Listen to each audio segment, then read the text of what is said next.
Hello welcome to Topper Cycle. Indian Coast Guard ship C452 commission हो चुकी है। इस इंडियन कोस्ट गार्ड शिप को फुली डिजाइन और बिल्ड किया है इंडियन कंपनी जो कि है लार्सन ट्यूब्रो LNT। इस शिप को मेक इन इंडिया इनिशिएटिव के अधीन इंडिया में ही डेवलप किया गया है। तो आज हम इसके बारे में पढ़ेंगे। तो चलिए शुरू करते हैं। इस लेक्चर की PDF आप हमारी वेबसाइट toppercycle.com से ले सकते हैं। द टाइम्स ऑफ इंडिया का आर्टिकल है Indian Coast Guard ship C452 to be commission today. C452 Indian Coast Guard ship को 3 नवंबर 2020 को कोस्ट गार्ड में कमीशन किया गया। इसे डिफेंस मिनिस्टर राजनाथ सिंह द्वारा कमीशन किया गया और इसके साथ ही 2 और इंटरसेप्टर बोट्स जिसका नाम है C451 एंड C450, इन्हें भी इन गोवा कोस्ट में कमीशन किया गया। शिप C452 ये एक ऑफशोर पेट्रोल वेसल है। तो इंडियन कोस्ट गार्ड के पास काफ़ी एयरक्राफ्ट सर्विस हैं और साथ ही वेसल्स भी हैं। इनके पास फास्ट पेट्रोलिंग वेसल्स और पेट्रोल बोट्स भी हैं। तो आज उनके बारे में देख लेते हैं कौन कौन से एयरक्राफ्ट्स हैं। तो अगर इंडियन कोस्ट गार्ड के एयरक्राफ्ट्स की बात करें तो ये एक डॉर्नियर DO-228 है। इसके साथ HAL ध्रुव जिसे हिंदुस्तान एरोनॉटिक्स लिमिटेड ने डेवलप किया, और हिंदुस्तान HAL का हिंदुस्तान एरोनॉटिक्स लिमिटेड का एक चेतक जो कि एरो पैसेटाइल एलोटेड 3 है। जो डॉर्नियर DO-228 है इसे जॉइंटली जर्मनी और इंडिया ने मिलकर डेवलप किया। मगर जो हॉल ध्रुव इसे इंडिया में ही डेवलप किया गया। जो हॉल चेतक है इसे जॉइंटली इंडिया और फ्रांस ने डेवलप किया। तो अगर वेसल्स देखें तो इसमें एक समुद्र क्लास वेसल है जो एक पोल्यूशन कंट्रोल वेसल है।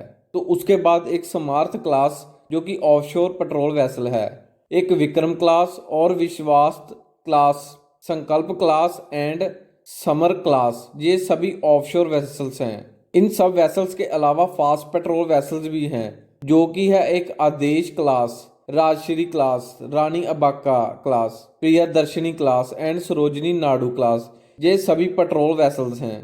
तो अगर पेट्रोल बोट्स की बात करें तो इंडियन कोस्ट गार्ड के पास एक Bharati class, ABG class, LNT class जिसे लार्सन ट्यूब्रो ने डेवलप किया, ये एक फास्ट इंटरसेप्टर क्राफ्ट है। उसके बाद AMP class and swallow craft class, ये एक ऑफशोर इनशोर पेट्रोल वेसल है। अगर इंडियन कोस्ट गार्ड की बात करें तो यह एक आर्म्ड फोर्स है ऑफ द इंडियन डिफेंस। इसे मैरीटाइम लॉ एनफोर्समेंट एजेंसी के साथ इस्टेब्लिश किया गया इन 1978। इन दोनों को अंडर कोस्ट गार्ड एक्ट 1978 के अधीन इस्टेब्लिश किया गया। इसे मिनिस्ट्री ऑफ डिफेंस ऑपरेट करती है।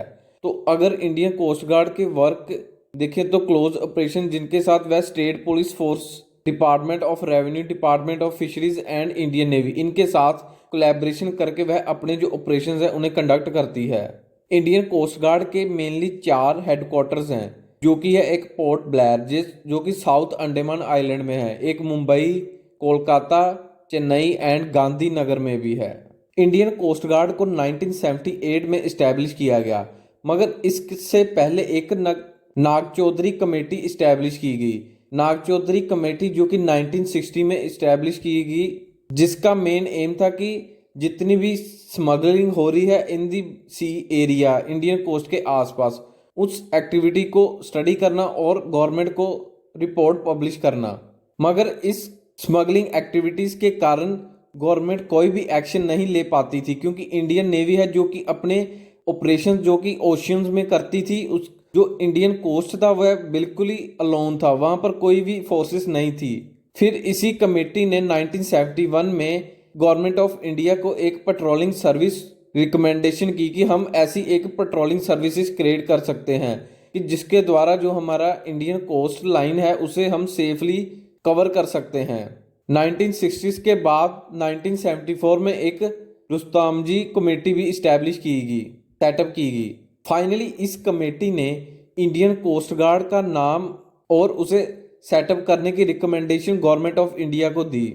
उस समय भारत सरकार ने इस कमेटी की जो रिकमेंडेशन थी उसे एक्सेप्ट किया और इंडियन कोस्ट गार्ड सर्विस को इस्टेब्लिश किया।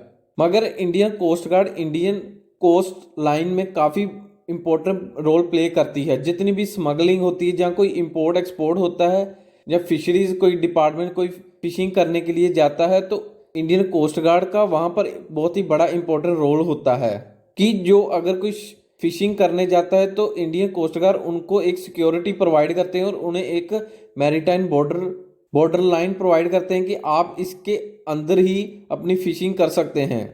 ये है एंड इस वीडियो का। चैनल को सब्सक्राइब और लाइक करना मत भूलिएगा। धन्यवाद।